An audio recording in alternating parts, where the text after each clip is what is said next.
오늘 주일 사부 가운데 함께 예배하는 우리 성도님을, 하나님을 예배하는 귀한 은혜의 자리에 함께 나아가시기를 초대합니다. 우리의 마음과 우리의 모든 이성들을 이 시간 내려놓을 때, 그때서 비로소 우리 안에 임재하시는 그 성령님의 임재와 성령님의 그 일하심을 바라보게 될 줄로 믿습니다. 말씀으로 온 세상을 창조하시고 우리를 통하여 지혜를 나타내실 그 주님을 바라보는 귀한 예배가 되기를 원합니다. 시간 그런 마음과 또 정성, 또 모든 것을 다하여 주 앞에 고백하며 나아가기 원합니다. 이제 함께 먼저 기도하겠습니다. 함께 기도합니다. 좋으신 아버지 하나님, 참으로 감사합니다. 오늘 또 주님의 은혜를 사모하며 하나님 만나기를 소망하며 주님 앞에 나왔습니다. 자, 우리의 세상의 것들, 세상에 빼앗겼던 우리의 마음과 우리의 시선들 주님 앞에 집중하는 귀한 시간 되게 하여 주옵소서. 이 시간 우리의 마음과 우리의 이성을, 나의 생각을 다 내려놓기 원합니다. 그 십자가 앞에 그 모든 것들을 다 내려놓고 주의 도우심을 구합니다. 주여 긍휼을 부어 주옵소서. 우리를 불쌍히 여겨 주시고 다시 한번 주님의 은혜 가운데, 주님의 그 기쁨의 잔치 가운데 참여하여 마음껏 주님을 찬양하며 기뻐하며 하나님을 예배하는 그 시간 되게 하여 주옵소서. 이 사부 예배를 주 앞에 올려드립니다. 주님 받으시고 주님께서 흠양하여 주옵소서.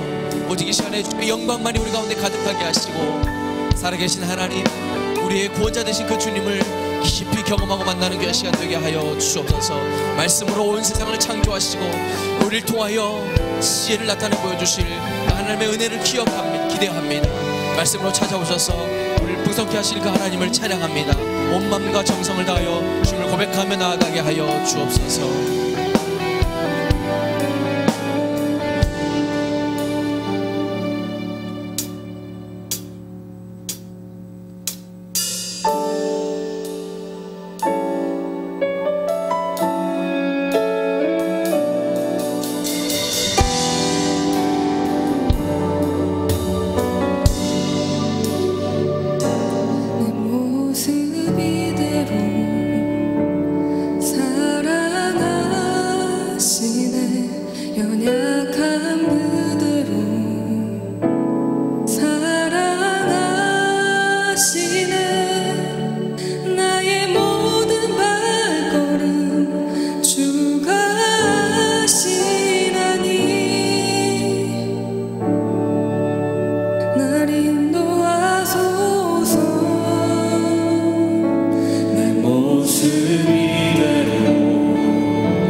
주와 함께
동행하는 길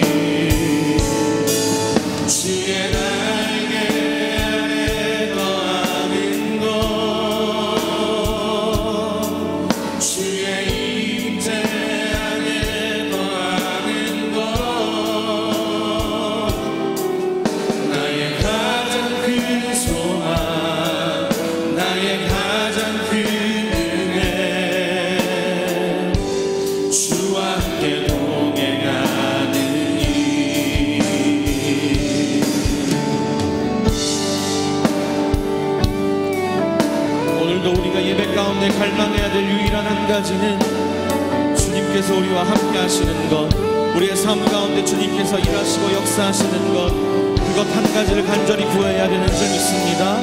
우리 계속해서 함께 찬양하고 예배하시면서 나의 삶 가운데 일하시고 좌정하시고 주님의 능력을 나타내 주시옵소서라고 함께 고백하며 나아갑니다. 주의 날개 아래, 주의 날개 아래 거하는 것, 주님의 주의 임재 안에 거하는 것, 나의 가장 큰 소망, 나의 가장 큰 은혜, 주와 함께 동행하느니 주의 날개 아래 거하는 것, 주님의 주의 임재 안에 거하는 것, 나의 가장 큰 소망, 나의 가장 큰 은혜, 주와 함께 동행하느니 주의 날개 아래, 주의 날개 아래 거하는 것, 주님의 임재 안에 거하는 것, 주의 임재 안에 거하는 것, 나의 가장 큰 소망, 나의 가장 큰 은혜, 주와 함께 동행하느니 주의 날개 아래 거하는 것, 주님의 임재 안에 거하는 것, 나의 가장 큰 소망, 나의 가장 큰 은혜, 주와 함께 동행하느니 나의 가장 큰 소망, 나의 가장 큰 은혜, 주와 함께 동행하느니. 날마다 우리의 삶 가운데 함께 하시고 새 일을 행하실 주님께 감사의 박수, 영광의 박수 올려드립니다. 할렐루야. 우리 이 시간 다 함께 자리에 일어나셔서 힘차게 박수 치시면서 주님의 이름 찬양하며 나아가면 좋겠습니다.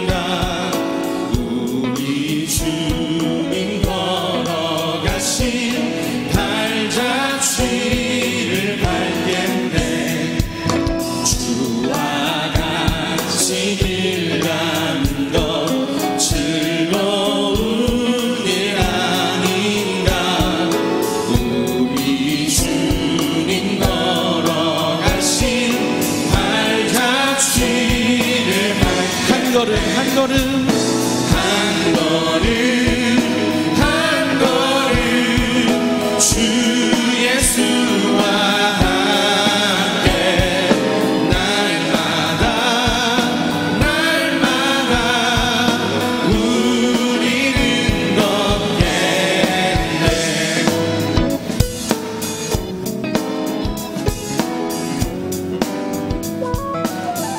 어린아이 같은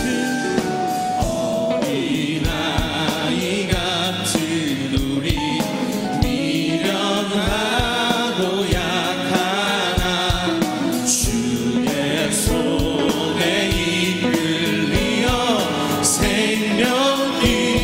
고백할까요? 어린아이 같은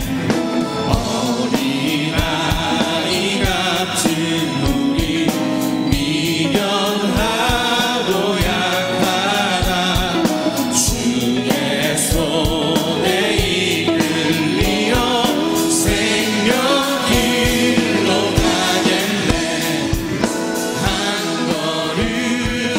한 걸음 주 예수와 함께 날마다 누리는 것. 한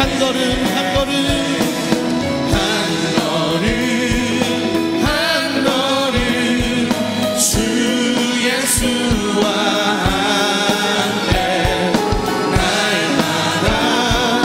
날마다 누리는 것 되네.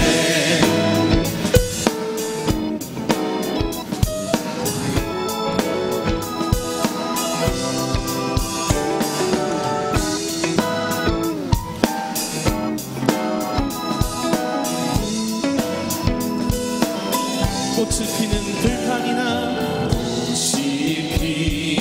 들판이나 험한 골짜기라도 주가 인도하는 대로 주와 함께 고백합니다. 한 걸음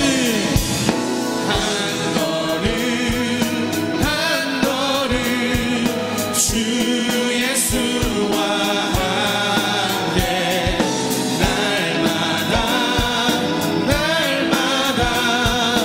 우리는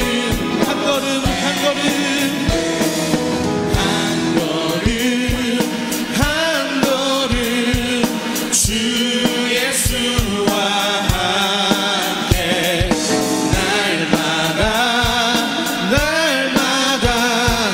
우리는 간절하게 믿음으로 고백합니다. 한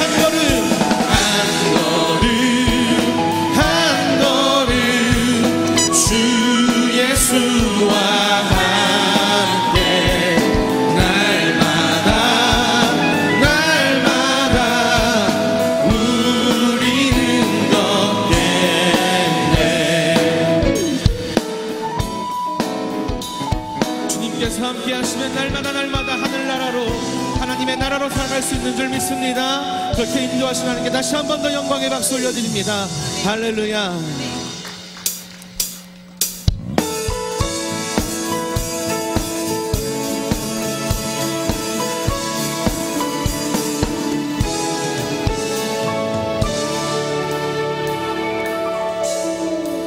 주님 뜻대로 살기로 했네. 주님 뜻대로 살기로 했네. 주님 뜻대로 살기로 했네.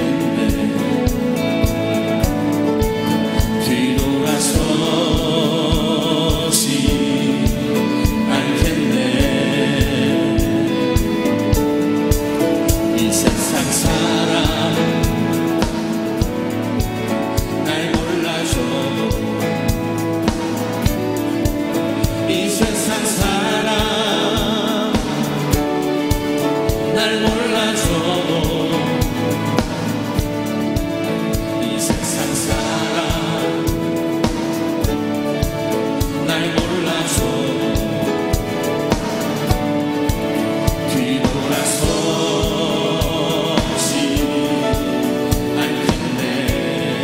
뒤돌아서지 않겠네.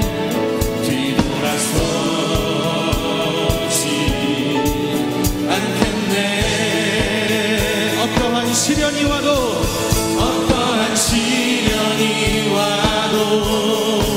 수많은 유혹 속에도 신실하신 주님 약속만 붙들리라. 세상이 이래 못하고 우리를 조롱하여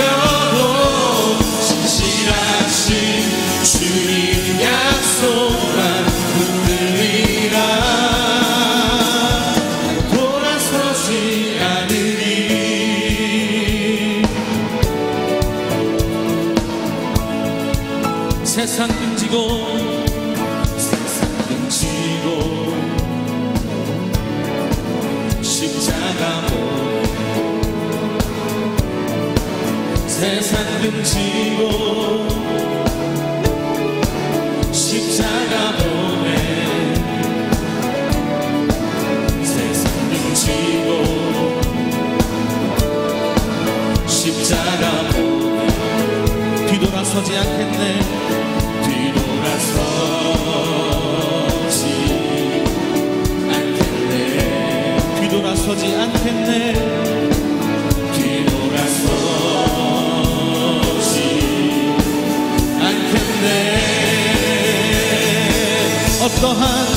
어떠한 시련이 와도 수많은 유혹 속에도 진실하신 주님 약속만 붙들리라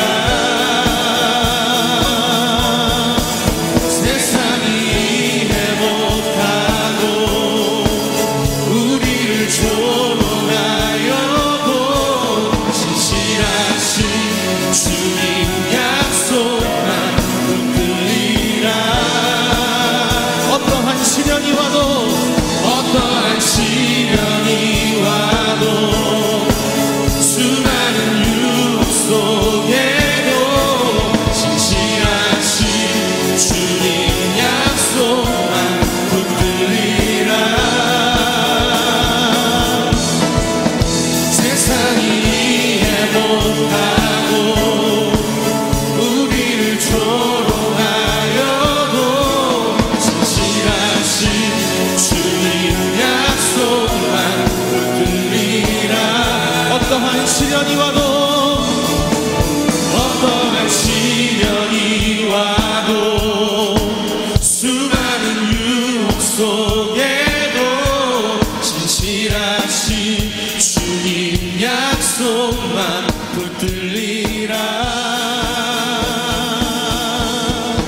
세상이 이해 못하고 우리를 조롱하여도 진실하신 주님 약속만 붙들리라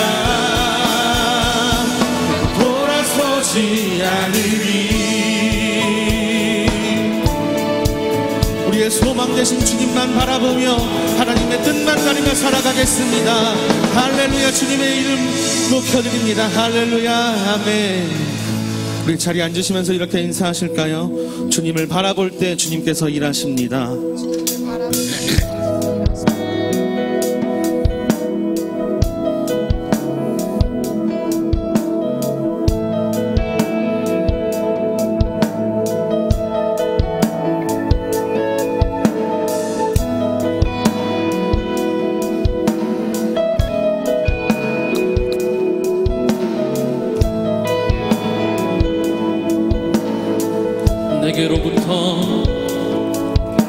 내게로부터 눈을 들어 주를 보기 시작할 때 주의 일을 보겠네 내 작은 마음 돌이키사 하늘에 꿈꾸게 하네 주님을 볼 때 내게로부터 눈을 들어 주를 보기 시작할 때 주의 일을 보겠네 내 작은 마음 돌이키사 하늘에 꿈꾸게 하네 주님을 볼 때 시선을 주님께 드리고 살아계신 하나님을 느낄 때 내 삶은 주의 역사가 되고 하나님이 일하기 시작하네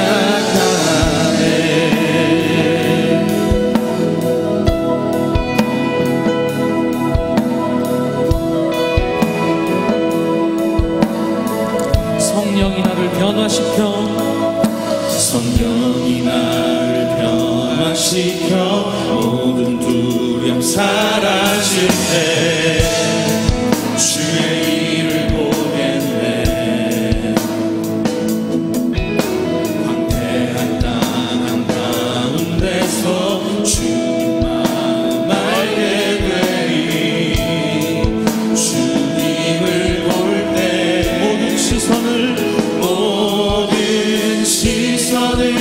주님께 드리고 살아계신 하나님을 느낄 때 세상은 주의 역사가 되고 하나님이 일하기 시작한 모든 시선을 주님께 드리고 살아계신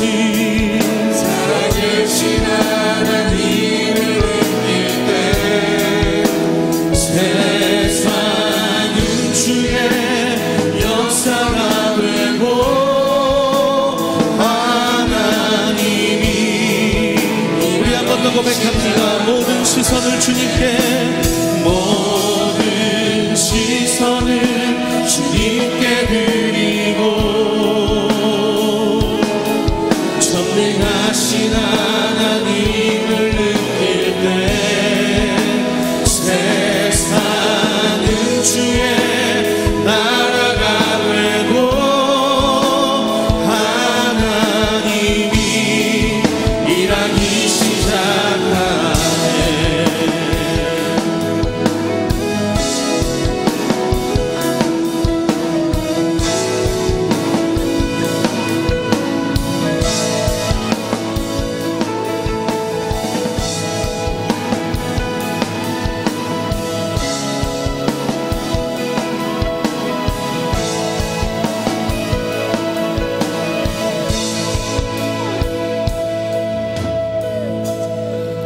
주님의 영광 임하네. 주 볼 때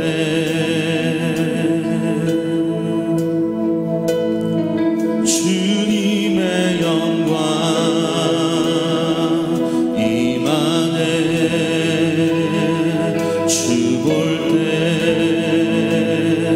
주님의 영광 임하네. 주님의 영광 임하네. 주 볼 때 주님의 영광 임하네. 주님의 영광 임하네. 주 볼 때 우리 더 큰 목소리로 간절히 고백합니다. 주님의 영광 주님의 영광 임하네. 주 볼 때 주님의 영광 임하네. 주 볼 때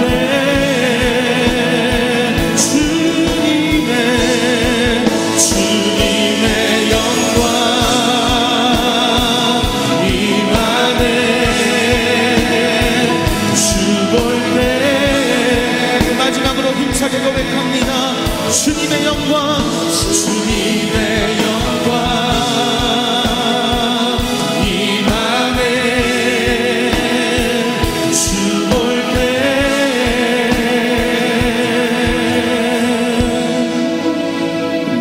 모든 시선을 주님께 드리고 살아계신 하나님을 느낄 때 세상은 주의 나라가 되고 하나님이 일하기 시작하네. 모든 시선을 주님께 드리고 전능하신 하나님을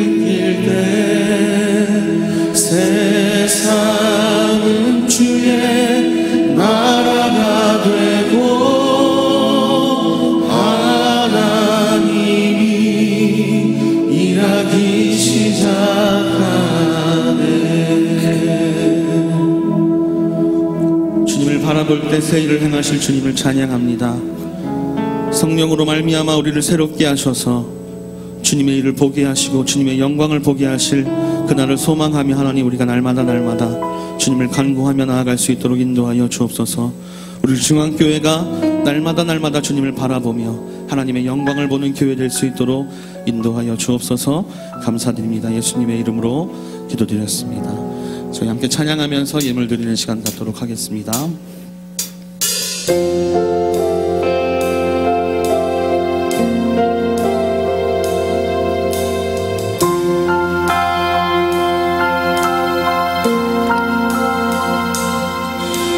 나의 모습 나의 소유 주님 앞에 모두 드립니다. 모든 아픔 모든 기쁨 내 모든 눈물 받아주소서.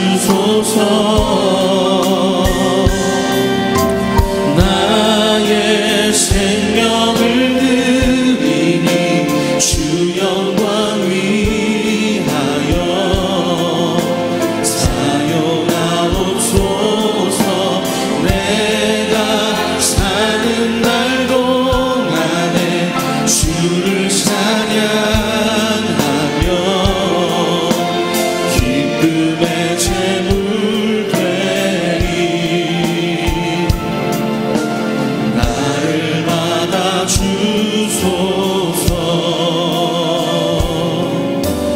나를 받아주소서.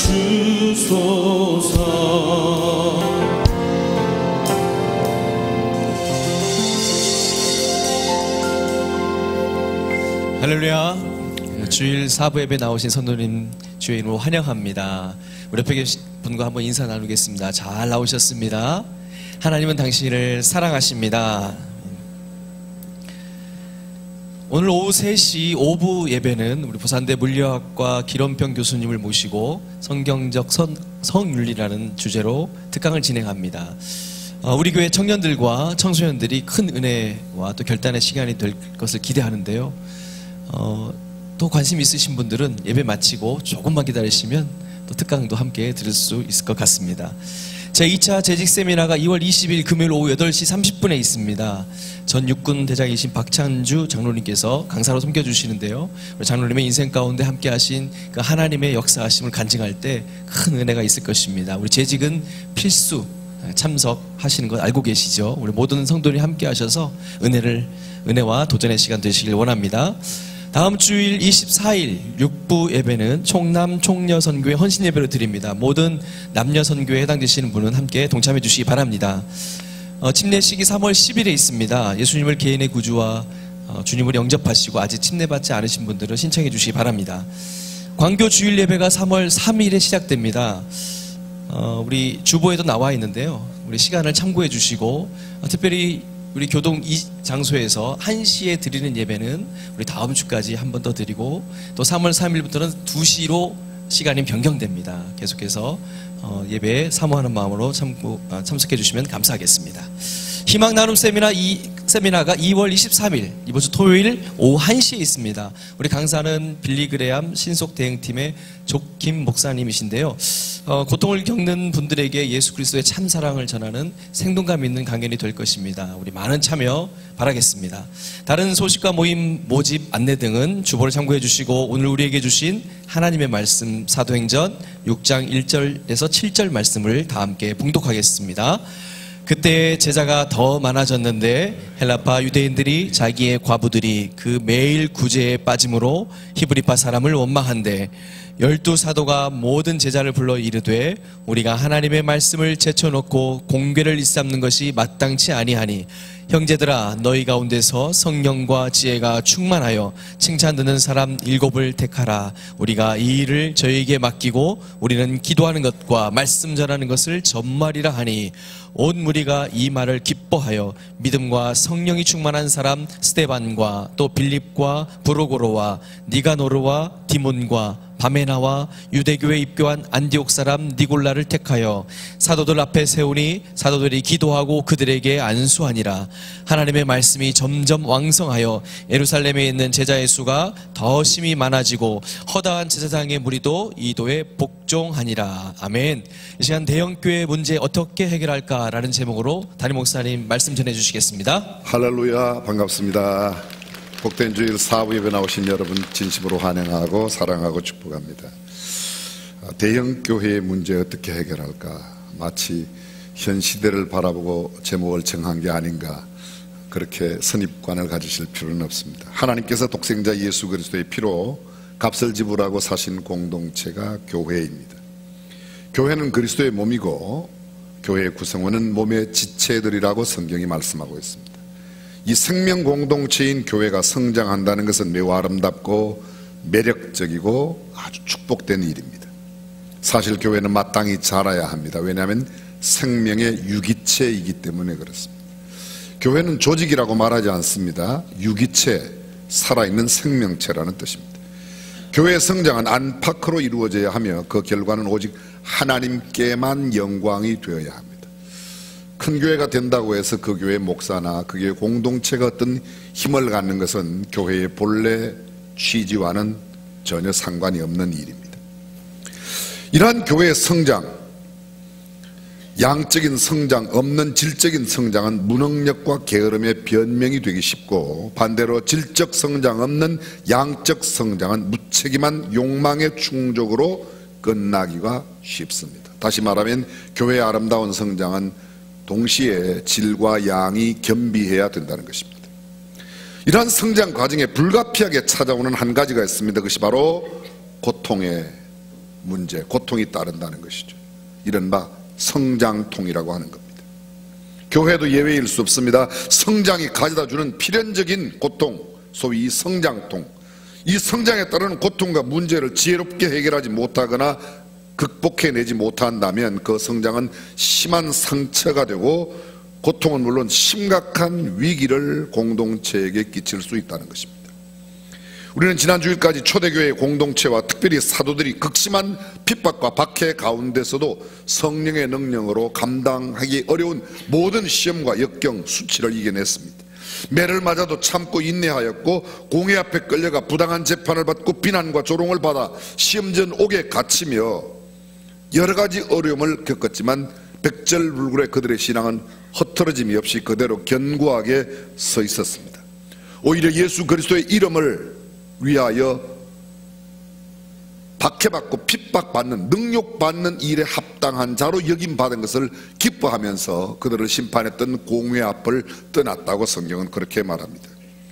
거칠게 휘몰아치는 핍박과 환란의 폭풍 속에서도 초대교회 진짜 그리스도인들, 사도들은 성전에 있든지 집에 있든지 예수는 그리스도라고 가르치고 전도하는 일을 쉬지 않았습니다. 결국 교회는 새로운 국면을 맞이하게 되었습니다. 그 새로운 국면의 시작이 오늘 본문 1절에 이렇게 시작합니다. 그때에 제자가 더 많아졌는데, 그때가 어떤 때입니까? 5장 42절 마지막 절은 저희가 성전에 있든지 집에 있든지 날마다 예수는 그리스도라고 가르치기와 전도하기를 쉬지 아니하였던 그때에, 핍박과 환란이 계속되어도 예수님을 전하고 가르치는 일을 쉬지 않았던 그때에 교회가 필연적으로 새로운 국면, 이른바 급성장하는 국면을 맞이하게 되었습니다. 처음 마가의 다락방에서 저녁 기도하기를 힘쓰던 그 가운데 오순절 성령 강림을 경험하고 성령 충만을 입었던 120명 외에 그 성령 충만함을 받았던 베드로가 나가 말씀을 전하였을 때 그날에 침례를 받은 자의 숫자가 3,000이나 되었다고. 그 다음 또 나가서 말씀을 전합니다. 너희가 십자가에 못 박으신 그 예수, 그가 바로 우리의 구주가 되신다. 하나님이 그를 죽은 자 가운데서 부활하셨다고 하는 복음의 메시지를 전하는데, 수많은 무리가 죽게 더하여 여자와 아이 외에 남자만 5,000명이나 되었다고 그렇게 말하고 있습니다. 이른바 급성장, 요사의 말로 바꾸면 대형 교회가 되는 것입니다. 사도행전 2장 47절에 보게 되면 여기다 또 하나를 더하고 있습니다. 주께서 구원받는 사람을 날마다 더하게 하시니라. 3,000명, 5,000명, 120명 날마다 믿는 자의 수가 되었다. 얼마나 교회가 급성장, 소위 팽창했습니다. 그런데 이러한 교회 성장 대형화에는 어떤 면에서 큰 격려가 되고 위로가 되죠. 또 큰 자랑거리이기도 합니다. 반면에 이 급성장의 성장통이 따라오기 마련입니다. 사실 지금까지는 모두가 한마음이었습니다. 역경과 혼란과 가전 수모와 박해도 잘 이겨냈습니다. 모이면 기도하고 서로 말씀을 가르치고 흩어지면 전도하고 나누어주고 사랑을 베푸는 공동체로서의 흠이 없었습니다. 그런데 성도의 수가 늘어나자 문제가 발생했습니다. 불평과 원망이 생겨나기 시작했습니다. 사랑과 관심과 배려의 대상에서 소외계층이 생겨나고 그 소외계층은 원망으로 그들의 삶을 표출해냈습니다. 성경은 계속해서 이들에 대해서 이렇게 말하고 있습니다. 그들의 원망이 교회를 점점 더 어렵게 만들었던 겁니다. 여러분, 오늘날 대형교회 문제, 여러분들도 아마 인터넷을 통해서 입에 담기조차 힘든 기독교가 아닌 다른 표현으로 여러 가지 모욕스러운 이야기를 하고 있습니다. 그런데 사실 교회만 조용해도 그 이야기의 절반은 조용해질 겁니다. 저는 교회의 문제가 지금 일어나고 있는 서울의 어떤 큰 교회, S교회, M교회, 무슨 Y교회 이런 문제, 수원에 있는 뭐 수원중앙침례교회 이런 대형교회의 문제보다 더 큰 문제는 교회 내에 일어나고 있는, 교회 내에 잠재되어 있는 원망과 불평과 시비라고 생각합니다. 대형교회가 갖는 여러 가지 문제점들이 있습니다. 저는 오히려 지금 현재 지도력 이양에 대한 문제보다 더 큰 문제는 성도들이 주님 안에 거하느냐보다 교회의 조직 안에서 어떻게 살아남느냐 하는 것이 더 신경을 많이 써서 신앙의 공동체라고 보기 힘들 만큼 교회가 영적으로 타락되어 간다는 게 대형교회의 문제인지 모르겠습니다. 성도 간의 교제가 약하고 관계가 희석됩니다. 친밀감이 형성되기 전에 사역자가 바뀝니다. 쉬운 말로 말하면 1, 2년 우리 교구를 담당하는 목사님이 3년째 되면 또 2년째 되면 다른 교구로 바뀌어서 깊은 신앙의 상담이 쉽지 않습니다. 소그룹을 만듭니다. 목장이라고 구역이라고 돌보미 나누미를 만들고 셀을 조직합니다. 그런데 그들은 깊은 사귐을 갖기가 어렵습니다. 금방금방 그 모임들이 또 바뀌기 때문입니다. 교회는 점점 신앙의 하향 평준화가 일어나고 있습니다. 대형 교회가 되다 보니 많은 사람들이 새롭게 오게 되고 새로운 많은 사람들이 알아듣기 쉬운 이야기를 하려고 하니 깊은 진리의 말씀을 나누기가 어려워졌습니다. 쉬운 말, 알아듣기 쉬운 말, 그런 말만 하다 보니까 보다 깊은 성경의 진리에 들어가기 어렵습니다. 그래서 장로님, 권사님, 집사님 이런 신앙의 연조가 오래되신 분들이 그들끼리의 성경 공부를 집단적으로 따로 하지 않으면 어쩌면 얕은 물가에서만 매일 논일다가 마는 그런 소위 신앙 하향 평준화가 이루어진다는 겁니다. 신앙의 가장 아름다운 모델이 누구예요? 그렇습니다. 예수 그리스도입니다. 예수 그리스도가 대형 교회를 만든 게 아니었습니다. 그분의 가장 측근에는 12명 그리고 70명의 제자가 되었을 때 둘씩 보내며 또 복음을 전파하는 일로 보내었던 겁니다. 물론 수많은 사람들이 모였습니다. 오병이어의 기적 때도 많은 사람들이 모였습니다. 수많은 병자를 고칠 때 집안에 용신할 수 없을 만큼 많은 무리들이 함께 몰려왔습니다. 그러나 주님은 그들 모두를 상대로 목양치 않으셨습니다. 어쩌면 12명, 70명 기껏해야 100여 명 안팎에 되는 작은 교회, 건강한 교회의 사역을 감당했다고 말해도 틀린 말이 아닐 겁니다. 시스템보다 공동체성이 강조되어야 하는 교회의 건강성, 그것이 우리에게 훨씬 더 중요하다 그런 뜻입니다. 그런데 대형 교회가 되면 어떤 신앙적인 깊이보다도 효율성과 효과성을 너무 많이 따집니다. 그래서 목회라기보다는 어쩌면 관리합니다. 저를 포함해서 마찬가지입니다. 영적인 깊은 사역보다 어쩌면 교회를 어떻게 잘 관리하고 보고를 잘 받고 어떻게 어떤 방향으로 가야 된다 하는, 물론 그것도 필요합니다. 필요치 않다는 말은 아닙니다. 근데 보다 더 중요한 것을 놓치고 엉뚱한 일로 시간을 보내기가 일수입니다. 교회 모든 공동체 구성원이 작은 예수로 살고 예수님을 닮아가는 삶과 그들의 인격을 갖는 것이 더 중요한데 그것보다는 어떻게 하면 잘 관리가 되고 있냐, 이런 것에 너무 초점이 가 있는 듯합니다. 목회자는 적어도 성도를 만나서 함께 보내는 시간이 많아야 할 터인데, 하나님과의 깊은 관계를 갖는 시간 다음으로는 성도를 많이 만나야 할 터인데 어쩌면 책상 앞에서 보고서를 쓰느라고 일을 기획하느라고 보내는 시간이 너무 많다는 겁니다. 이런 것들이 어쩌면 대형 교회의 문제가 될는지도 모르겠습니다. 오늘 성경에 이렇게 되어 있습니다. 그때의 제자의 수가 더 많아졌는데 헬라파 과부들이 히브리파 과부들 사이에서 문제가 생겨났습니다. 그들은 원망하게 됩니다. 헬라파 유대인들이 자기의 과부들이 그 매일 구제에 빠졌습니다. 히브리파 과부들은 구제를 늘 받게 되었는데 헬라파 과부들은 구제를 매일 받지를 못했던 겁니다. 여기 헬라파 과부, 히브리파 과부가 어떻게 차이가 있습니까? 이해를 돕기 위해서 잠깐 설명드리면, 히브리파 과부들은 팔레스타인 땅 내에서 과부가 된 사람들입니다. 그들은 조상적부터 팔레스타인을 떠난 적이 없습니다. 그들의 언어는 모두가 다 아람어였습니다. 쉽게 말하면 히브리어를 그대로 쓰고 있었습니다. 그래서 사람들은 그곳 내에만 있었기 때문에 스스로의 긍지가 대단했습니다. 자부심이 많았습니다.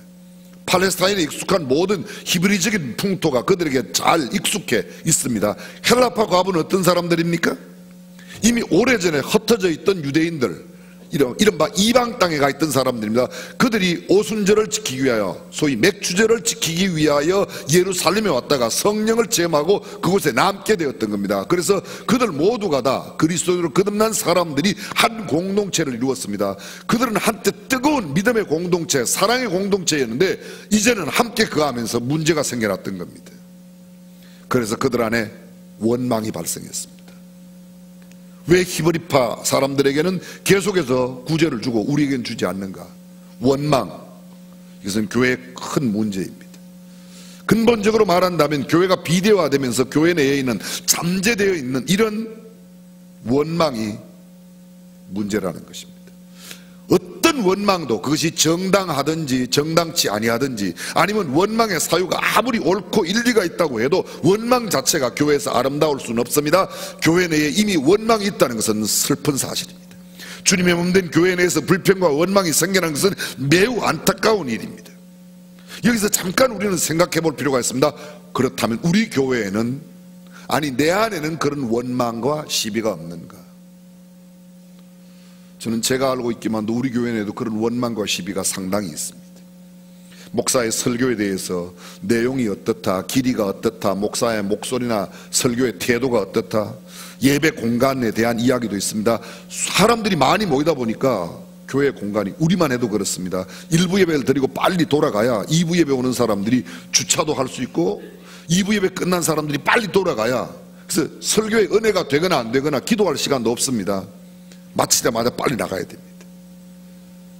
교회는 점점 더 건조해지기 마련입니다. 교육 공간의 좁은 것, 교육의 자료, 교사에 대해서, 주차장에 대해서, 교통에 대해서, 선교, 구제, 복지, 이 짧은 시간에 나열할 수 없는 대형 교회가 됨으로 인하여 필연적으로 생기는 문제가 그 어떤 교회도 피할 수 없이 다가옵니다. 완벽한 교회는 없습니다. 유대인들의 좋은 특징 가운데 하나가 자기보다 형편과 처지가 못한 동포에 대해서 책임감을 느끼고 긍휼의 마음을 갖고 가진 것을 나누거나 모아서 나누어 주는 것은 아주 아름다운 전통이었고 유대인들의 큰 특징이었습니다. 그래서 유대인 회당에는 언제나 상례적인 구호금 접수하는 사람들이 2명씩 아예 배치가 되어 있었다고 합니다. 매 금요일 아침이 되면 2명의 징수인이 시장과 일반 가정으로 돌아다니면서 돈이나 물품을 구호품으로 거두어드리고 그 모아진 것을 그날에 많은 어려움을 당한 사람들에게 나누어 주는 일을 아주 일상적으로 감당했었습니다. 위급한 상황에 있는 사람들에는 위급함을 해결할 수 있는 것으로 도와주었고, 또 어떤 경우에 장기적인 구호가 필요한 사람들이, 또 오랫동안 도움의 손길을 필요로 하는 사람들에게는 하루에 2끼씩 먹을 것을 일주일 단위로 14끼씩 나누어 주었습니다. 이것은 유대의 아주 아름다운 전통이었습니다. 바로 여기 하루 2끼씩 일주일치를 나누어주고 위급한 사람들을 나누어주고 도움이 필요한 사람들에게 이런 공급을 해주는 것을 유태인들은 이렇게 불렀습니다. 예배 시간이지만 한번 해보겠습니다. 쿠파. 그 쿠파라는 말은 바구니라는 뜻입니다. 바구니, 광주리라는 뜻입니다. 그럼 이 광주리에 모아서 함께 나누어 주었던 겁니다. 그리고 갑자기 무슨 사고를 당하거나 화재를 입거나 도난을 당하거나 문제가 발생해서 위급한 상황이 갑자기 생긴 경우 그들을 돕기 위해서 또 갑자기 그 사람들은 모금을 합니다. 집집이 다니고 성도들의 가정에 다니면서 유태인 회당의 당원들 가정에 다니면서 모읍니다. 그래서 그걸 갖다가 그 어려운 사람에게 도와줍니다. 이것을 뭐라고 말하는가 하면 탐후이라고 말합니다. 또 한번 해보겠습니다. 탐후이. 타무이란 말은 쟁반이란 뜻입니다. 이 초대교회 당시에 유대교 회당에는 바로 이 쿠파와 타무이가 모든 사람들이 넉넉하게 함께 살 수 있는 공동체였습니다. 초대교회, 이 유대교회에서 개종한 사람들이나 다른 이방인들이 예수를 믿고 난 이 교회 공동체 내에도 이 타무이와 쿠파만큼은 그대로 받아들였던 겁니다. 이건 너무 좋은 것이니까 우리도 하자. 그래서 모두가 그런 것을 잘 함께 나누었었습니다. 우리가 지난 시간에 함께 살펴보았지만 사도행전 4장에 보게 되면 그들 가운데 핍절한 사람이 아무도 없었습니다. 왜요? 집과 밭 있는 사람들은 팔아 그 판 값을 사도들의 발 앞에 갖다 두고 그들이 그 필요에 따라서 나누어 주었습니다. 그렇기 때문에 누구나 함께, 그 누구도 제 물건을 자기 것이라 하는 사람이 없었다고 말합니다. 이런 사랑의 공동체인 그들의 공동체가 숫자가 많아지니까 소외된 사람이 생기고 내 것을 내 것이라고, 아니 내가 굶어도 함께 내가 먹을 것이 없는 그런 문제가 생겨났던 겁니다. 바로 이것이 오늘 원망으로 이어졌다는 것입니다. 왜 사람들이 원망하죠? 원망, 내 마음대로 안 돼서 그래요. 원망, 하나님의 공급하여 주심을 잊어버렸기 때문이었습니다. 원망, 지금 힘들어도 내일은 하나님께서 잘 인도해 주실 거라고 하는 하나님에 대한 신뢰가 부족하면 원망합니다. 오늘 힘들어도 내일은 하나님께서 우리를 반드시 해결해 줄 거라고 하는 믿음이 있으면, 오늘 지금 힘들고 어려워도 하나님께서 이곳 가운데 담아놓으신 뜻이 있다고 생각하면 이겨낼 수 있을 겁니다. 그런데 이러한 신뢰가 없어지게 되면 원망하게 되어 있습니다. 사랑하는 성도 여러분, 우리에게는 그런 원망이 있지 않는지 모르겠습니다. 성경은 우리에게 이렇게 말합니다. 이는 내 생각이 너희 생각과 다르며 내 길은 너희의 길과 다름이니라. 여호와의 말씀이니라. 우리가 보통 교회에서 문제를 안게 될 때 무엇 때문에 문제가 되는가? 하나님의 뜻대로 안 되어서 그것이 안 달라고 하나님의 뜻대로 안 돼서 너무 속상해요. 그런 게 아니고 내 마음대로 안 돼서, 내 생각대로 안 돼서 속상한 거. 내 뜻대로 안 되니까. 그렇지 않습니까? 지금 오늘 본문에 나타나는 이야기도 마찬가지입니다. 이미 말씀드렸지만 이 히브리파 과부들은 늘 구제를 받는데 헬라파 과부들은 받지 않는 겁니다. 초대교회 공동체는 원래 그렇지 않았습니다. 있는 자도 없는 자도 모두가 서로 통용해서 썼는데 이런 문제가 생겨났던 겁니다. 사람이 많아지니까 이런 문제가 생겨났습니다. 소위 차별 대우입니다. 교회 내 이런 경우들이 참 많습니다. 제대로 배급이 안 된다. 왜 내 말은 안 들어주냐? 왜 나를 몰라주냐는 겁니다. 오늘 본문을 공동번역 성경에서는 이렇게 말합니다. 그들의 과부들이 무시를 당하여 날마다 식량 배급을 제대로 받지 못하였기 때문에 원망을 터뜨렸다. 아주 사소한 일로 교회 내에 내홍이 일기 시작했습니다. 그 누구도 내 것을 내 것이라 하는 자가 없었는데 그것이 초대교회 공동체였습니다. 서로 돌아보아 사랑과 선행을 격려하던 사랑의 공동체가 초대교회였습니다. 그 누구도 핍절한 사람이 없었던 공동체가 초대교회였습니다. 나누고 섬기며 사랑하던 공동체가 초대교회였습니다. 생명을 불사하고 복음을 전하던 그런 한마음의 공동체. 그런데 그 초대교회가 타락했습니다. 한 줌의 쌀 때문에, 한 그릇 밥 때문에 원망이 생겨나기 시작했던 겁니다. 누가 대접을 받느냐 못 받느냐, 시비와 불평과 원망이 일어났습니다.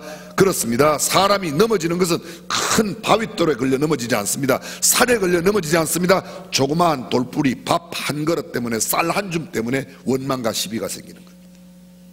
실제로 교회 내의 시비와 원망과 불평은 따지고 보면 굉장히 사소한 것으로 말미암습니다. 사소한 욕심, 누가 더 대접을 받느냐, 누가 더 인정받느냐, 왜 저 사람 말을 듣는데 내 말은 안 들어주냐, 누구의 말빨이 세냐, 누가 힘이 세냐, 누가 더 교회의 주도권을 갖느냐, 아주 사소한 문제들입니다. 이건 본래 문제가 되지 않던 것들인데 이런 것들이 문제가 대두되면서 원망이 생겨났습니다. 무엇을 해야 하나님께 영광을 받으시고 어떤 일을 해야 하나님이 기뻐하실까, 어떻게 하면 예수님을 닮아가는 삶을 살까, 예수님의 인격을 어떻게 하면 더 닮을까, 이런 큰 문제가 아닙니다. 아주 사소한 문제로 교회 내에 문제가 생겨났습니다. 그리고 그것은 곧바로 원망으로 이어졌습니다. 원망의 가장 주된 원인이 뭐예요? 불평입니다. 불평의 원인이 뭐예요? 내가 차별받고 대우를 받고 있다는 거예요. 하나님에 대한 불신이 바로 불평이 되고 원망이 되는 겁니다. 근데 여러분, 성경은 우리에게 엄중히 이렇게 경고하고 있습니다. 고린도전서 10장 10절입니다. 저희 중에 어떤 이들이 원망하다가 멸망시키는 자에게 멸망하였나니 너희는 저희와 같이 원망하지 말라. 성경은 저희와 너희를 구분하고 있습니다. 저희와 같이 원망하지 말아라. 너희는, 요새 말로 또 바꿔보겠습니다. 예수 믿는 사람들은 다른 사람들이 원망하는 것처럼 원망하지 말라는 겁니다. 아멘. 제가 이 3부 예배 때까지 천천히 했어요. 아멘 시간을 충분히 드렸어요. 근데 또 오늘 4부 예배 이렇게 흥분해가지고 막 총알처럼 따발총처럼 나가는데요. 원망하지 말라. 그 다음 보세요. 야고보서 5장 9절입니다. 형제들아 서로 원망하지 말라. 그리하여야 심판을 면하리라. 원망하지 말아야 심판을 면하라. 보라, 심판자가 문 밖에 서 계시니라. 무슨 말입니까? 원망하면 심판을 받습니다. 근데 심판하시는 분이 어디 있다고요? 문 밖에. 이 말은 원망하면 심판이 곧 이루어진다는 거예요. 원망하는 자가 문 밖에 서 있으니까요. 원망하지 말라는 겁니다. 성경 또 이렇게 말합니다. 빌립보서 2장 14절입니다. 모든 일을 원망과 시비가 없이 하라. 다시요. 모든 일을 원망과 시비가 없이 하라. 아멘. 이번엔 제가 했어요.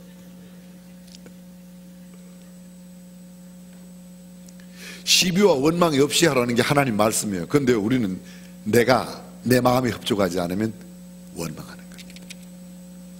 사람이 모여 사는 곳에 어찌 원망과 시비가 없을 수 있겠습니까? 불평과 불만 없는 곳이 어디 있겠습니까? 아니 어디 완벽한 곳, 완전한 곳이 있겠습니까? 초대교회 아름다운 성령의 공동체였습니다. 직접적인 사도들의 가르침을 받은 사람들이 방언하고 환상을 보고 기적을 행하고 복음을 그렇게도 열심히 전하며 가르쳤습니다. 그런데 그들에게도 원망이 있었습니다. 하물며 오늘날 부족하고 인간의 냄새가 풀풀 나는 목사들과 함께, 아니 우리 주변에 있는 사람들과 함께 가면서 어찌 우리에게 원망이 없겠습니까? 그런데 문제는 원망과 불평에 휘말리느냐 휘말리지 않느냐 하는 겁니다. 어떻게 하면 원망과 시비가 생길 때 그것을 지혜롭게 극복하고 이겨내느냐 하는 것이죠. 원망이 있게 마련이에요. 우리는 다 인간적인 한계가 있기 때문에 그렇습니다. 여러분, 원망과 시비가 없는 교회가 있을까요?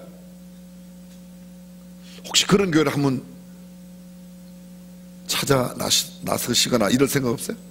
혹시 찾거든 제게 좀 알려주십시오. 근데 안 알려줘도 저는 아무런 문제가 안 돼요. 왜냐하면 알려줘봐야 제가 못 들어가기 때문에 그래요. 제가 들어가면 금방 그 교회는 완벽함이 깨어집니다. 여러분, 완벽한 교회가 없는 게 어쩌면 우리에게 더 좋은지도 몰라요. 있어도 우리는 못 들어가요. 우리가 들어가는 순간에 완벽이 깨지니까. 그렇죠? 깨지니까. 정말 이건 의미 있는 말이에요. 설령 있다고 해도 가지 마십시오. 여러분이 못 들어갈 테니까. 없어요. 또 절대 없습니다. 절대 없습니다. 그러니까 지금 내가 몸담고 있는 교회에서 오늘보다 더 나은 믿음의 공동체로, 사랑의 공동체로, 성경적인 공동체로 가꾸어가는 저와 여러분들이 되시기를 주님의 이름으로 축원합니다. 옆 사람에게 이렇게 하면서 갈 생각 말어. 의외로 사람들이 많이 옮겨요. 저는 옮기는 것도 이해해요. 옮기는 것도. 여러분 집에서 우리 교회에 오시기까지 중간에 교회가 얼마나 많아요, 그죠? 없어요? 우리 집에서 여기 오는 데는 교회가 없어요. 우리 집은 바로 여기 아파트니까. 그냥 길만 걷는, 우리 집에서 제일 가까운 교회가 여기라서 저는 이 교회에 와요. 근데 중간에 교회가 많아도 여기 오는 분들을 생각하면 그렇게 고마울 수가 없어요. 가까운 교회 가겠다, 이사를 가서 멀리 부산으로, 목포로, 광주로 이사를 가니까 교회로 옮겼다, 그럴 수 있어요. 그러나 그저 지금 이 안에 우리가 함께 모이는 공동체에 함께 신앙생활할 수 있다면 우리 교회를 보다 건강한 성경적인 교회로 만드는 일에 우리가 힘과 열과 성을 다해야 될 줄로 믿습니다.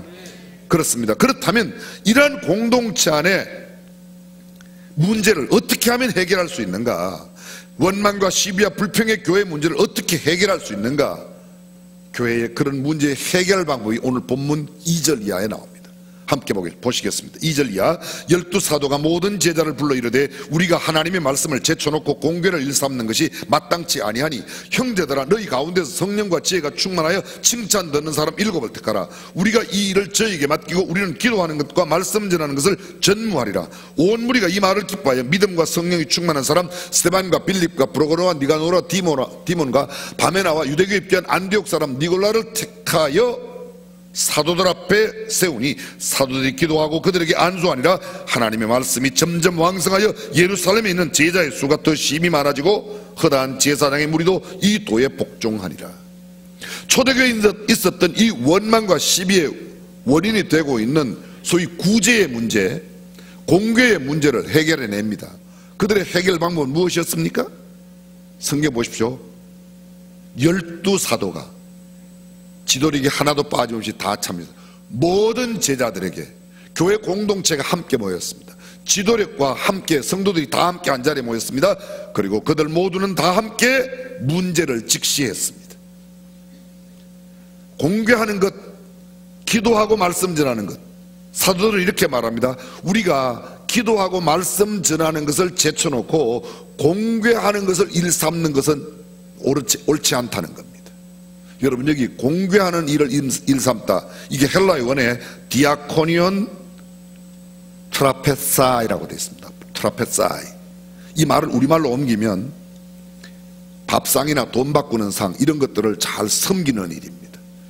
더 쉽게 표현하면 식당에서 봉사하는 일, 이거 하는 일에 우리가 기도, 말씀 전하는 걸 제쳐놓고 이것 하는 것이 마땅치 않다는 겁니다. 그래서 이것을 할 수 있는 사람들을 따로 세운다는 거예요. 그것이 교회의 문제를 해결하는 겁니다. 이 일만, 지금 문제가 되고 있는 이 구제의 사역을, 공교의 사역을 따로 할 수 있는 사람들을 뽑자는 겁니다. 근데 이렇게 말합니다. 형제들아, 너희 가운데서 성령과 믿음이 충만하고, 성령과 믿음, 너희가 뽑으세요. 교회 공동체가 뽑으라는 겁니다. 뽑는 것은 그들이 보세요. 몇 명을요? 7명을 뽑습니다. 뭐 7명 완전 숫자에 대한 해석은 여기서는 특별히 하지 않겠습니다. 어쨌든 7명을 뽑는데 조건이 있습니다. 성령이 충만하고 믿음이 충만한 사람이라. 성령이 충만하고 지혜가 충만한 사람이라고. 성령이 충만하고 은혜가 충만하고 권능이 충만한 사람. 그 뒤에 계속해서 연결되어져 있습니다. 근데 이러한 성령과 지혜, 믿음, 은혜, 권능 모두가 영적인 것들입니다. 그 다음 또 한 가지가 되어 있습니다. 뭐라고요? 칭찬 듣는 사람. 칭찬 듣는 사람. 구제와 섬김이 말씀 전하는 것보다 못하다, 그런 뜻은 아닙니다. 가끔 사람들이 이렇게 말해요. 자네 장로 언제 따나? 장로는 따는 게 아니에요. 집사 언제 받아? 집사는 그런 게 아닙니다. 여러분, 교회에서는 목사가 제일 높고 그 다음에 장로가 높고 그 다음 이렇습니까? 그래요? 근데 그렇게 생각하는 사람들이 많아요. 밖에서도 그래요. 그러니까 묻는 겁니다. 정문희 집사님, 장로 언제 땁니까? 뭐 이렇게 안 물어봐요? 사람들이 그렇게 물어봐요. 왜? 장로가 높은 직위에 올라가는 거라고 생각해요. 얼마 전이었습니다. 금년도에 새롭게 직분을 받은 집사님 한 분이, 야, 난 너하고 집사가 달라. 난 안수받은 집사야. 우리 교회 모든 집사님들 다 안수합니다. 굉장히, 물론 조크라고 그렇게 생각하지만요, 그렇지 않습니다. 여러분, 교회 목사가 높아요, 집사가 높아요? 섣불리 대답하지 마세요. 하는 일이 다를 뿐 누가 높지 않습니다. 우리는 모두 하나님 앞에 동등한 한 영혼, 교회 공동체로 서게 되는 거예요. 단지 이 사역 저 사역을 나누어 집사님에게는 집사님, 오늘 성경에 나오는 디아코니아라는 말이 디아코노스와 똑같습니다. 영어의 집사를 디컨이라고 그래요. 집사를 영어로 디컨이라고. 그 디컨이 어디서 왔는가 하면 이 디아코노스, 디아코니아에서 왔습니다. 이 말의 어원 가운데 또 하나가, 목사의 언어가 디아코노스예요. 디아코노예요. 같아요. 물론 목사에게는 다른 포이멘이라고 하는 다른 헬라어도 있어요, 성경에. 그런데 이 부분, 그러니까 사명을 감당한다는 면에서는 목사와 집사와 장로와 권사, 모든 교회 내 교사, 찬양대가 다 동일하다는 겁니다. 맡은 직분이 달라요. 이분은 찬양하는 직분, 이분은 주일학교 학생들을 가르치는 교사의 직분, 이분은 집사의 직분. 근데 그 집사의 직분이 뭐라고요? 집사의 직분이 밥상 공동체에 밥을 퍼나르는 사람이에요. 좀 쉬운 말로 해석하겠습니다. 성령님께서 폼 잡는 폼사하고 일 잡는, 잡을 집자 일사자, 일 잡는 집사하고 구분을 못해서 이게 다 집사라고 쓴 게 아니라는 거예요. 그런데 교회의 직분을 받으면 그걸 갖고 마치 굉장히 폼을 잡으려고 그래요. 권위로 내세우려고 그래요. 그게 문제라는 거죠. 초대교회 직분은 그렇게 생겨난 게 아닙니다. 공교의 문제가 생겼을 때, 구제의 문제가 생겼을 때 문제의 해결을 위한 직임을 나누기 위하여 세운 것입니다. 사랑하는 성도 여러분, 우리 교회의 문제 해결하기 위하여 여러 직분과 제도가 있는 줄로 믿습니다. 이것은 힘을 나타내라고 누가 높고 낮음을 나타내는 게 아니라는 겁니다. 그래서 업무 분장이 되었습니다. 그래서 사도들은 뭘 합니까? 기도와 말씀 전하는 것을 감당하고 공교의 일, 섬기는 일, 구제에 나누는 일은 집사들로 하여금, 사도행전 6장과 7장에 아무리 읽어봐도 집사란 말이 안 나옵니다. 근데 왜 우리가 7 집사란 말을 붙일까요? 디아코노스, 디큰, 그 어원이 같기 때문에. 디모데서에 가야, 디모데전서에 가야 집사라는 말이 이와 같이 집사들도 일구연하지 않고 그게 나오는 겁니다. 여기는 집사란 말이 안 나오는데도 최초의 봉사자를 그렇게 표현했던 이유가 거기에 있습니다. 근데 여러분 딱 똑같이 보십시오. 목사나 집사에게 똑같이 요구되고 있는, 소위 목사나 봉사자가 똑같이 요구되고 있는 요소가 똑같아요. 하나는 영적인 요소이고 하나는 인격적인 요소입니다. 자, 조금 전에 우리가 함께 나눴습니다. 형제들아, 너희 가운데서 성령과 지혜가 충만하고, 성령과 지혜, 로마서 8장 9절은 우리에게 이렇게 말합니다. 그리스도의 영이 없으면 그리스도의 사람이 아니다. 집사들도 거듭난 영혼이어야 된다는 겁니다. 교회의 여러 가지 습관이나 관습에 익숙하다고 집사하는 게 아니고 성령이 내 안에 거하여 거듭난 사람이어야 봉사의 일을 감당할 수 있다, 그런 말입니다. 아멘. 이게 정말 중요하다. 뿐만 아니라 믿음과 성령이 충만한 사람, 똑같은 영적인 요소예요. 그 다음에 스데반이 8절에 보게 되면 은혜야, 스데반이 은혜와 권능이 충만하여, 이건 다 from God, 하나님으로부터 오는 것들이에요. 권능이 누구에게로부터? 성령이 너희에게 임하셔야 너희가 권능을 받는다. 하나님의 은혜, 소위 은혜는 하나님으로부터 오는 것입니다. 믿음이 그러합니다. 성령이 그러합니다. 지혜가 그러합니다. 여기 지혜는요, 세상 지혜와 다릅니다. 여러분, 세상에 이런 지혜가 있습니다. 어떤 사람은 돈을 잘 버는 지혜가 있어요. 어떤 사람은 정치적인 면에 탁월한 지혜를 갖고 있어요. 어떤 사람은 국어, 영어, 수학 공부를 잘하는 지혜를 갖고 있습니다. 여기에 나오는 지혜는 어떤 지혜입니까? 영적인 성령께서 허락하시는 지혜, 영혼을 살리는 지혜, 주의 복음을 아름답게 나눌 수 있는 지혜, 공교를 평등하게 잘할 수 있는, 섬김을 잘할 수 있는 지혜, 이 지혜가 필요하다는 겁니다. 교회에 필요한 인재는, 교회에 필요한 하나님의 사람은 하나님으로부터 은혜와 성령과 권능과 능력이 충만한 사람이어야 될 줄로 믿습니다. 세상의 어떤 지식을 많이 갖춘 사람보다도 하나님의 음성에 귀밟고 하나님의 말씀에 순종할 수 있는 사람이 하나님의 일을 해야 된다는 겁니다. 그리고 한 가지입니다. 칭찬 듣는 사람. 칭찬 듣는 사람. 이건 인격적인 요소입니다. 사람들에게도 칭송을 받아야 합니다. 그래서 참 당신 같으면 나도 예수 믿고 싶다. 어쩌면 당신은 그렇게 온화하고 사랑이 많고 겸손하고 괜찮은 사람이냐? 쉬운 말로 좋은 사람이라는 거예요. 좋은 사람. 옆 사람 이렇게 한번 보세요. 좋은 사람인가? 네. 이렇게 말 안 해요? 너만 좋으면 다 좋아. 그렇습니다. 우리가 뭐 다른 말로 말할 필요 없어요. 한국말이 참 아주 매력적인 말인데요. 아, 그 사람 참 좋은 사람이요. 그러면 왠지 싹 걸려요. 아, 그 사람 조심해. 그러면 이게 아닙니다. 교회 일을 하는 사람은 어떤 사람이어야 된다고요? 좋은 사람이어야 된다. 칭찬 듣는 사람. 그 사람 참 괜찮은 사람이에요. 참 좋은 사람이에요. 옆 사람에게 당신은 좋은 사람입니다. 자, 그래서 뽑혀진 사람이 7명이에요. 자, 그 사람들의 면모를 보겠습니다. 스데반, 그 이름의 뜻이 크라운, 면류관이라는 뜻입니다. 스데반이 최초의 순교자예요. 순교의 1호 면류관을 예수님의 어떤 제자들보다도 스데반이 가장 먼저 썼어요. 주님을 위하여 순교한 최초의 기독교 순교자가 바로 크라운입니다. 스데반입니다. 크라운이라는 이 뜻을 가진 이름을 가지고 있습니다. 빌립, 복음을 사랑하는 사람, 그런 뜻입니다. 빌립은. 브로고르, 코라스의 지도자인데 이분도 교회의 영적인 지도력을 행사했다. 어떤 가설에 의하면 요한행전의 저자였다고 말하는데 우리가 요한행전을 갖고 있지 않습니다. 성경에 없는 이야기인데 어쨌든 이분도 초대교회 지도자였습니다. 니가노르, 승리자라는 뜻을 갖고 있습니다. 보스트라의 감독이 되었고 그는 복음을 전하다가 화형의 순교를 취했습니다. 디몬, 영예롭다는 뜻입니다. 그도 복음을 전하다가 화형, 순교를 당했습니다. 바메나, 길에 거주한다는 뜻이 있습니다. 순교당했습니다. 니골라, 성경은 니골라에 대해서는 길게 쓰고 있습니다. 유대교에 입교한 안디옥 사람 니골라라고 말합니다. 자, 여기 안디옥 사람, 다시 말하면 팔레스타인 밖의 사람입니다. 그는 이방인입니다. 근데 유대교에 입교했어요. 이방인인 유대교에 들어왔다가 그 다음에 지금은 어디에 있어요? 교회에 있어요. 기독교로 개종한 사람이야. 자, 보십시오. 이방에 있다가 유대교로 갔다가, 근데 여기에 7명 뽑힐 때는 이 사람은 어떤 사람이었는가 하면, 형제들아 너희 가운데서 성령과 지혜가 충만하고 믿음과 권능이 충만하고 은혜가 충만한 사람, 이 사람이 그 사람이었어요. 그렇게 뽑혔어요. 그리고 칭찬 듣는 사람이었어. 이 사람이 이때까지 칭찬받았어요. 근데 여러분 요한계시록 2장에 보게 되면 사도 요한이 에베소 교회의 사자에게 편지할 때 이렇게 말합니다. 내가 니골라 당의 행위를 미워하는도다. 나도 미워한다. 니골라 당의 행위를 미워한다. 이 니골라가 훗날 당을 만들어요. 교회를 엔티하는, 교회를 반대하는 당을 만들어서 경고의 메시지를 받고 있습니다.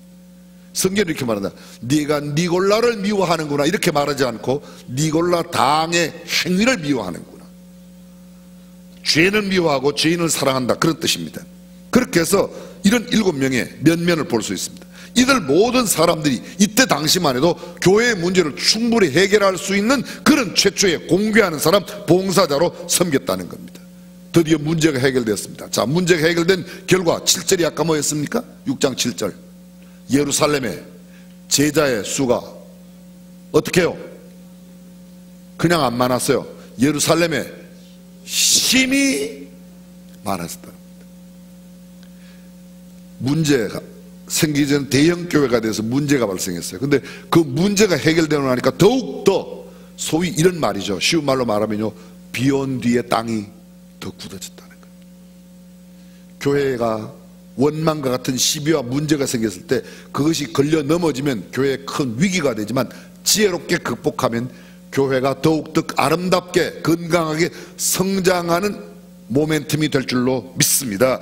시험을 만나고 역경을 만나고 시련을 만나고 원망과 불평을 지혜롭게 극복한다면 더 큰 성장과 흥황함을 주신다는 그런 뜻이 있습니다. 업무는 분장이 되었습니다. 근데 여기 직임을 맡은 사람들, 소위 집사라고 말하는 이 사람들, 최초의 봉사자들이 사도들 앞에 세우고 사도들이 저들을 위하여 기도하고 그들에게 안수함으로, 다시 말하면 교회의 업무를 사도들의 지도하에 이루어냈다고 하는 겁니다.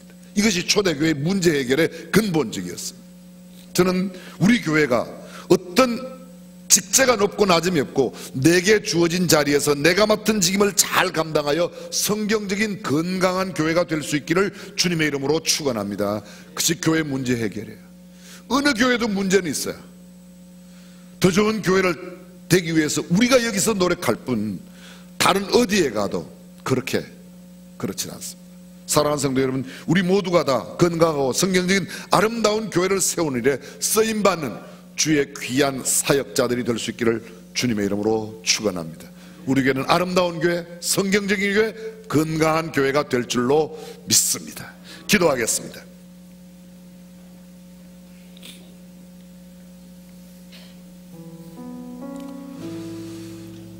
매일은 아닐지라도 혹여 내 안에도 교회에 대한 원망과 시비가 있지 않았는지 모르겠습니다. 충분히 우리가 인간적 한계 안에 있기 때문에, 또 많은 사람들이 함께 모인 공동체이기 때문에 그럴 수 있습니다. 문제는 그것이 난을 넘어지게 해서는 안 된다는 것입니다. 성령의 능력으로 지혜롭게 이것을 잘 극복하고 이겨내면 더 놀라운 하나님의 은혜와 복이 우리에게 임하게 되어 있습니다. 초대교회는 문제를 만남으로 위기를 만났지만 지혜롭게 극복하여 더 흥망하고 왕성한 교회가 되었고, 그날의 제자의 수가 심히 더 많아지고 수다한 제사장들도 이 도에 복종하게 된 놀라운 열매가 맺어졌습니다. 나 한 사람 까닭에 우리 교회 공동체가 더 건강하고, 나 한 사람 까닭에 우리 가문과 가족들이, 우리 공동체가, 내가 몸담고 있는 직장에서 더 아름다운 주님의 성화가 높여지고 주님께 영광 돌리는 열매가 맺어지기를 바랍니다. 전능하신 우리 하나님, 사람의 생각으로 살지 아니하고 하나님의 뜻대로 우리에게 맡겨진 직임을 맡은 자리에서 충성을 다할 수 있도록 역사하여 주시옵소서. 그래야 나 한 사람 까닭에 우리 교회가 건강하게 되고 우리 가문이 믿음의 명문가가 되고 우리 사회가 더 밝아지는 축복된 역사가 일어나게 하여 주시옵소서. 우리 주님 예수님의 이름으로 기도합니다. 아멘. 다 함께 자리에 일어나셔서 함께 찬양하도록 하겠습니다.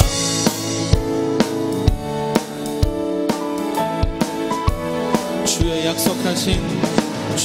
약속하신 말씀 위에서 영원토록 주를 찬송하리라. 소리 높여 주께 영광 돌리며 약속 믿고 굳게 서리라. 굳게 서리, 영원하신 말씀 위에 굳게 서리. 굳게 서리, 그 말씀 위에 굳게 서리라. 주의 약속하신 말씀, 성령 인도하는 대로 행하며 주의 품에 항상 안식 얻으며 약속 믿고 굳게 서리라. 굳게 서리, 영원하신 말씀 위에 굳게 서리.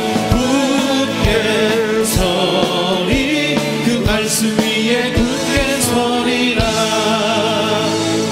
주 예수 그리스도의 은혜와 하나님의 무한하신 사랑과 성령님의 감동, 감화, 교통, 충만하심이 건강한 성경적인 교회 되기를 소망하며 그 일의 일조를 감당하기로 다짐하고 결심하는 모든 성도들과 사랑하는 자녀들, 저들의 생업과 모든 범사 위에, 그리고 우리 조국 대한민국 가운데 영원토록 함께 하시기를 간절히 축원하옵나이다. 아멘.